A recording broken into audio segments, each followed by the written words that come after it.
Okay, now we are starting with the balance sheet of internal reconstruction, that is corporate restructure. दोनों का meaning same है, बराबर है. Balance sheet का format सब लोगों को नॉर्मल पता है, उतना ही. एसेट लायबिलिटी में 3 हेडिंग्स है, एसेट्स में 2 हेडिंग्स है. ये बैलेंस शीट का फॉर्मेट लिखेंगे पहला स्टेप. अब ये जो बैलेंस शीट का फॉर्मेट है उसके अंदर जो ए बी पॉइंट है उनका बनेगा नोट टू अकाउंट. पहले नोट टू अकाउंट में पोस्टिंग होगा, टोटल उसका पोस्टिंग होने के बाद हम लोग इसमें यहाँ पे बैलेंस शीट पे पोस्ट करेंगे. सेकेंड थिंग, बैलेंस शीट बनाने के लिए 2 ही चीज़ें चाहिए, एक क्वेश्चन का बैलेंस शीट एंड आपने सॉल्व किया हुआ जर्नल एंट्रीज, दोनों बेसिस के ऊपर बैलेंस शीट बनेगा. ओके, तो पॉइंट नंबर ए देखो क्या था, शेयर कैपिटल. तो शेयर कैपिटल के अंदर क्या आ रहा है, ऑथराइज्ड कैपिटल. यस और नो? ये जो ऑथराइज्ड कैपिटल है this is known as declared capital, but question में कुछ भी नहीं है तो उसको क्वेश्चन मार्क करके छोड़, ये टोटल इनमें कंसीडर नहीं होता. Next heading is what, issued subscribed and paid up capital. उसके अंदर आएगा बैलेंस शीट में जाओ, क्या दिख रहा है आपको, प्रेफरेंशियल कैपिटल है. ठीक है, पहले लिख देते हैं, ये हेडिंग था तो पहले लिख देते हैं प्रेफरेंस शेयर कैपिटल. ये अमाउंट कैलसी पे लो, कितना अमाउंट है, 5 लाख. बैलेंस शीट वाला अमाउंट कैलसी पे लो. नाउ प्लीज यहाँ ध्यान दो, बैलेंस शीट का जो लाइबिलिटी साइड है उसके जितने भी पॉइंट है उनके लिए एक रूल है, जर्नल एंट्री में डेबिट रहेगा तो लेस और क्रेडिट रहेगा तो ऐड. मतलब लाइबिलिटी वाले पॉइंट्स अगर जर्नल एंट्री में डेबिट है मतलब पहले लाइन में तो उसको माइनस करना चाहिए, और क्रेडिट है तो उसको ऐड करना चाहिए, राइट. बैलेंस शीट कैलसी पे लिया 5 लाख, हाँ या ना. पहले जर्नल एंट्री में जाओ, है क्या preferential capital, no, ignore.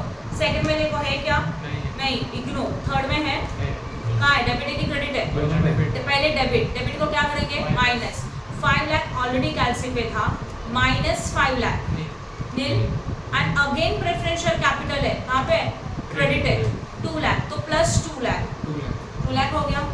Online student किसी को डाउट है जो मैंने बताया, बैलेंस शीट वाला अमाउंट कैलसी पे लो, जर्नल एंट्रीज में जाओ, डेबिट वाले को माइनस करो, क्रेडिट वाले को ऐड करो, राइट. यस और no? Online student please reply करो.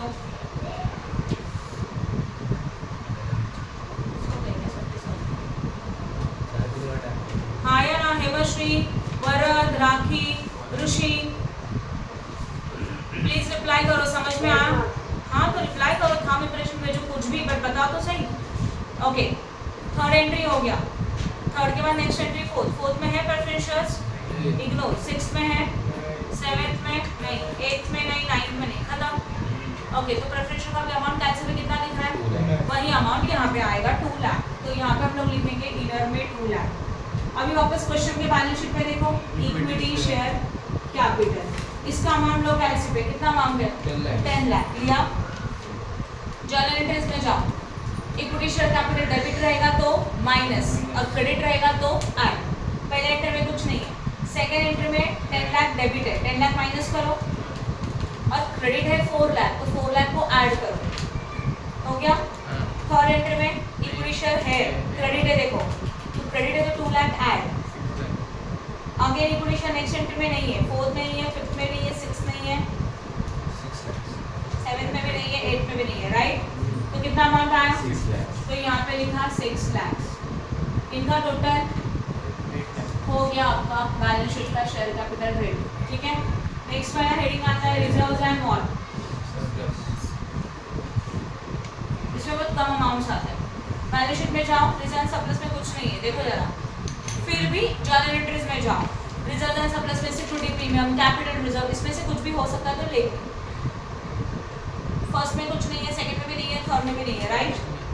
4th 5th 6th कुछ नहीं है, 7th भी नहीं है, 8th में है क्या, हाँ है, क्या है, डेबिट की क्रेडिट है, तो क्रेडिट है तो ऐड, क्रेडिट है तो ऐड, तो जनरेट हुआ है. तो कैपिटल रिजर्व कितने का 2,60,000. कैपिटल रिजर्व उतना ही है ना, 2,60,000, 2,60,000 हो गया. इसको टोटल कर दिया, हो गया रिजर्व सरप्लस. बाद में क्या आता है, next one long term borrowing में आते हैं सारे लोन, स्पेसिफिकली आते हैं debenture, bank loan etcetera. Balance sheet में जाओ, कैलसी पे लो, 10% डिबेंचर है, कैलसी पे लो, डिबेंचर 2 लाख लिया.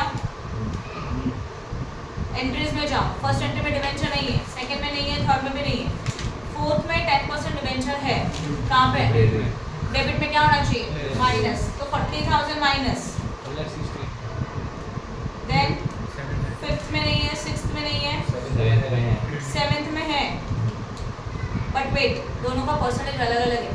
ये 10% डिबेंचर है ना, 10% नहीं है, तो 10% डिबेंचर का आंसर कितना आया बोलो? 1,60,000। उसका आउट लिखो इधर में, या तो आउटर में लिखा तभी भी चलेगा। ये समझ में आया? अभी आएगा 16% debenture, because this one are the 16% debenture, वो भी क्रेडिट है, तो क्रेडिट तो क्या होना चाहिए प्लस, कितना अमाउंट, तो डायरेक्टली यहाँ लिखेंगे 80,000। समझ में आया? परसेंटेज बहुत इंपॉर्टेंट है, because it is indicating category of debenture, ये रेट ऑफ इंटरेस्ट इंडिकेट करता है, तो दोनों को प्लस करके नहीं लिख सकते अगर परसेंटेज अलग रहेगा तो। इवन प्रेफरेंशियल्स में भी वही होता है, प्रेफरेंशियल्स अलग अलग परसेंटेज का रहेगा तो उसको भी अलग अलग लिखना चाहिए, इसलिए मैंने परसेंटेज लिखा ही नहीं है, चेक करो ताकि कुछ रॉन्ग ही नहीं होना चाहिए, क्योंकि ओल्ड वाला कैंसिल हो चुका है। नहीं, क्योंकि थर्ड एंट्री में 10% प्रेफरेंशियल अकाउंट डेबिट टू 12%। हाँ, तो इसके लिए 10% कैंसिल हो गया, तो अभी कौन सा वाला है एक्चुअल में? 12% वाला ही है, समझा? तो 10% तो पूरा कैंसिल हो गया, इसलिए मैंने वहाँ लिखा ही नहीं, तो आपको कंफ्यूजन ही नहीं चाहिए, बट डिबेंचर में आपको लिखना पड़ेगा क्योंकि दो दो डिबेंचर्स है, समझा? ऐसे ही बनाते जाने का, फिर टोटलिंग वाले का मेन अकाउंट, समझा? आगे लॉन्ग टर्म बोरिंग का टोटल करो 2,40,000 2,40,000। लॉन्ग टर्म बोरिंग के बाद क्या है? Other long term. Other long term में कुछ है लाइक देखो जरा, कुछ नहीं है तो नहीं लिखा तो भी चलेगा। अभी क्रेडिटर है, अदर लायबिलिटी है ना, तो क्रेडिटर्स कहाँ पे जाता है? ट्रेड पेएबल, उसके अंदर आएगा क्रेडिटर। बैलेंस शीट वाला अमाउंट कैसे पे लो या अब जाओ एडजस्टमेंट में, जर्नल एंट्रीज में, फर्स्ट एंट्री में नहीं है, सेकंड में भी नहीं है, थर्ड में भी नहीं है, फोर्थ में भी नहीं है, फिफ्थ में भी नहीं है, सिक्स में भी नहीं है, सेवन्थ में है, डेबिट में माइनस कर दो पूरा का पूरा, कितना अमाउंट है? 2 लाख। 2 लाख कैसे? 2 लाख गया मेल, सही है, खत्म। और क्या दिख रहा है? तो क्रेडिटर का अमाउंट नहीं, फ्री डैश, कुछ भी नहीं, पूरा पेड कर दिया, सेटल कर दिया। अब बैलेंस शीट में जाओ, क्रेडिटर के अलावा अदर लायबिलिटीज है, तो अदर लायबिलिटीज कहाँ पे जाएगा? अदर करंट लायबिलिटी, है ना, तो अदर करंट लायबिलिटी उसके अंदर आएगा अदर लायबिलिटी। चलो सोचो, what about the other liabilities? 7 lakh, cancel below 7 lakh लिया, आई थिंक कुछ नहीं है एडजस्टमेंट में। जर्नल एंट्रीज में चेक करो, first, second, third, fourth, fifth, other liability कहीं पे भी नहीं है, तो उसको एज इट इज रखा, कितना? 7 लाख हो गया। लायबिलिटी साइड देखो हम लोगों ने पूरा कवर किया, कुछ बचा है क्या? तो सीक्वेंस आप समझ रहे हो, आप हेडिंग लिख रहे हो ये वाला, अमाउंट्स कहाँ से ले रहे हो? बैलेंस शीट में, उसमें प्लस माइनस करो जर्नल एंट्री, बस क्लियर? ओके, अब वापस से क्या दिख रहा है आपको?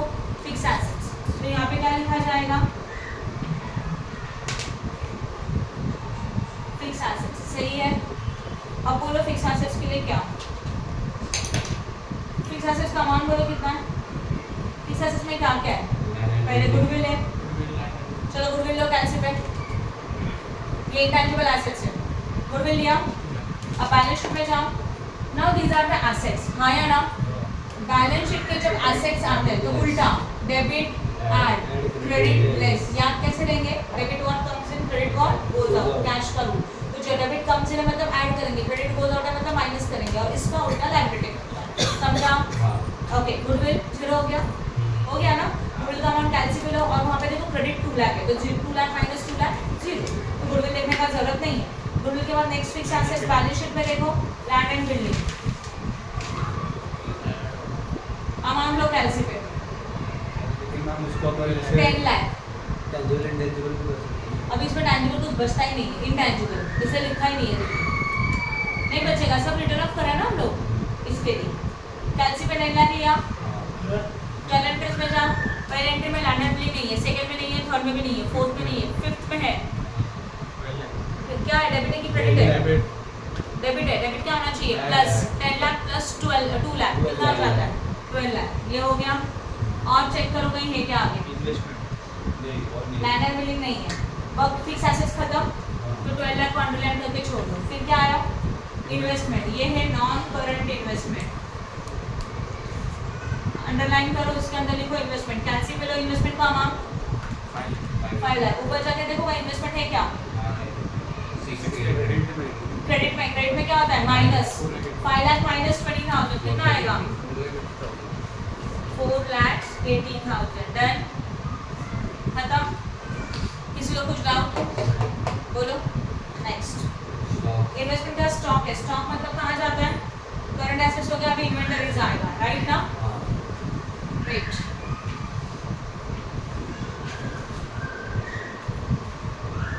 इन्वेंटरीज में आएगा स्टॉक, बोलो स्टॉक का अमाउंट लो कैलसी पे कितना है 4 lakh 4 लाख। जर्नल एंट्रीज में जाओ तो स्टॉक दिख रहा है 40,000 माइनस हो रहा है, 3,60,000 कितना बनेगा 3 लाख 60,000 ओके 3,60,000 सिंगल अमाउंट है और कुछ है नहीं, आउटर में लिख दो, डबल अंडरलाइन करके छोड़ दो। इन्वेंटरीज के बाद क्वेश्चन में देखो क्या लिख रहा है, प्रिलिमिनरी एक्सपेंसेस, ये लॉसेस है, कैलसी पे लो इसका अमाउंट 1 लाख। एंट्रीज में जाओ, पहले एंट्री में डेबिट है, क्रेडिट है 1 lakh minus 1 lakh 0 right, and publicity company expenses का भी वही होगा, क्या होगा 4 लाख माइनस 4 लाख 0। समझा कि नहीं समझा? किसी को कुछ डाउट है क्या? तो जब वो कैपिटल रिडक्शन में गुडविल आएगा तो अलग है। हाँ, तो इंटेंजिबल एसेट्स में आएगा, अगर कैपिटल में गुडविल आता है तो हम लोग उसको फिक्स एसेट्स में टेंजिबल इंटेंजिबल दो कैटेगरीज में आएंगे। समझा? मेरे डाउट खत्म, और कुछ बचा है क्या? नहीं, टोटल करके यहाँ लिखेंगे। चलो लिख देते हैं फटाफट। शेयर कैपिटल कितने का है? 8 लाख। 2,60,000 ये 2,60,000, 8 लाख प्लस 2,60,000 10,60,000 लॉन्ग टर्म हो रही, 2,40,000 अदर नॉन करंट कुछ है क्या? नहीं कैश करके टोटल 2 लाख, 2,40,000 ट्रेड पेबल कुछ नहीं है, other current liability 7 lakh, total भी 7 लाख, करो इनका टोटल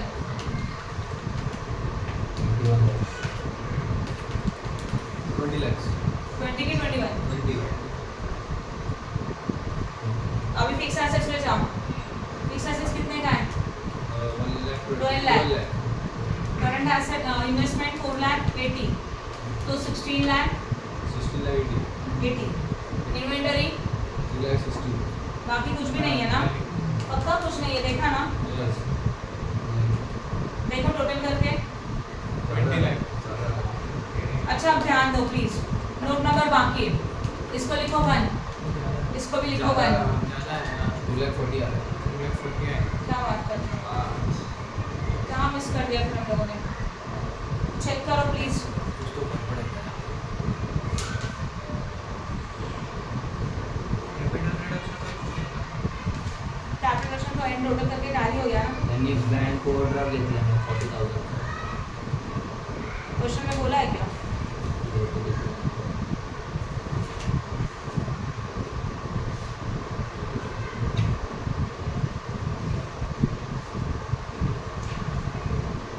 ध्यान दो प्लीज, एक्चुअल में क्वेश्चन में देते हैं ये लोग, बट अगर नहीं दिया रहेगा तो देखो हो क्या रहा है, ये तो राइट है बराबर। ये कितना आ रहा है, कितना आ रहा है बेटा? 40,000 20 lakh 20,40,000 ये वाला आ रहा है। अब ध्यान दो बोर्ड पे प्लीज, 20,40,000 और ऊपर कितना दिख रहा है? 40,000 का शॉर्टेज है बराबर है। एक्चुअल्स में अगर ऐसा सिचुएशन आता है तो वो लोग बोलते हैं कि बैंक ओवरड्राफ्ट में एडजस्ट करो, या तो any negative balance adjust with bank बोला जाता है, इसमें नहीं दिया है बराबर है। तो हम लोगों को एज्यूम करना होगा इतना अमाउंट हम लोगों ने बैंक से लोन ले लिया। Bank overdraft means what? Loan taken from bank. नहीं, ऐसे नहीं होता, नहीं टैली नहीं हुआ तो ऐसे नहीं होता प्लीज। बट रॉन्ग टैली हो रहा होगा तो वो सब राइट होना चाहिए, और फिर नहीं हुआ तो बैंक ओवरड्राफ्ट में डाल दो, क्या ऑप्शन है अभी? समझा? बट ऐसे नहीं होता, क्वेश्चन में दिया जाता है। अभी तक हम लोग ने इतने सारे सम सॉल्व किए, पहला सम है जो डायरेक्टली टैली नहीं हो रहा है राइट। तो अगर समझ लो सब राइट होने के बाद भी टैली नहीं होता, इसका मतलब नेगेटिव बैलेंस आ रहा है, तो इसका मतलब कैश को हम लोगों ने देखा ही नहीं, इसके लिए प्रॉब्लम है। कैश का प्लस माइनस किया ही नहीं ना, हाँ तो निकालो। चलो एडजस्टमेंट में एंट्रीज में जाओ, नहीं है बट हम लोगों को करना पड़ेगा ना, एक्स्ट्रा कुछ है कि नहीं तो देखना होगा। जर्नल एंट्रीज में जाओ प्लीज। पहले वाले एंट्री में सीआर था वो एडजस्ट हो गया, गुडविल एडजस्ट हो गया, प्रिलिमिनरी एक्सपेंस एडजस्ट हो गया, पब्लिसिटी कंपनी एक्सपेंस भी एडजस्ट हो गया राइट। इक्विटी शेयर कैपिटल हो गया, कैपिटल हो गया। थर्ड वाले एंट्री का preference share, equity share preference share, capital हो गया, डिबेंचर हो गया right. Then land and building हुआ है, देन अगेन इन्वेस्टमेंट स्टॉक हो गया। अभी देखो 7 वाले एंट्री में बैंक है ना, बट वो कितने का बैंक है? 40,000 का। पॉजिटिव है कि नेगेटिव है? क्रेडिट में, मतलब वो नेगेटिव है, इसके लिए टैली नहीं हुआ। समझा? तो आप लोगों को पूरा सम होने के बाद क्वेश्चन में कुछ एक्स्ट्रा है कि नहीं वो चेक करना चाहिए, ये हम लोगों ने नहीं किया। और बैंक कहाँ पे आता है? कैश एंड कैश इक्विवेलेंट नहीं, नेगेटिव बैलेंस है ये, तो अभी लायबिलिटी में जाएगा वो, लायबिलिटी में अदर करंट लायबिलिटी में लिखेंगे हम लोग इसको, तो इसमें लिखेंगे बीओडी। कितना बैंक ओवरड्राफ्ट का स्कीम है ना, मतलब बैंक पे देखो, बैंक पॉजिटिव आया तो कैश एंड बैंक में, और बैंक नेगेटिव आया तो लाइबिलिटीज में, इसके लिए डायरेक्ट नहीं हुआ 7,40,000। यहाँ पे भी हाउ मच अब हो गया, क्योंकि नॉर्मली क्या होता है बैलेंस शीट में कैश वाले हेडिंग होता है तो ऑटोमेटिकली वो कैलकुलेट होता है, इसमें नहीं था इसके लिए वो स्किप हो गया। बट आपको याद रखने का है, समझा? कर सकते हो अभी ये सब। अभी बैलेंस शीट सॉल्व करके डाउट क्लियर करोगे, आगे का काम तुम लोगों का, राइट? तो ये भी खत्म, टुडेज लेक्चर इज ओवर।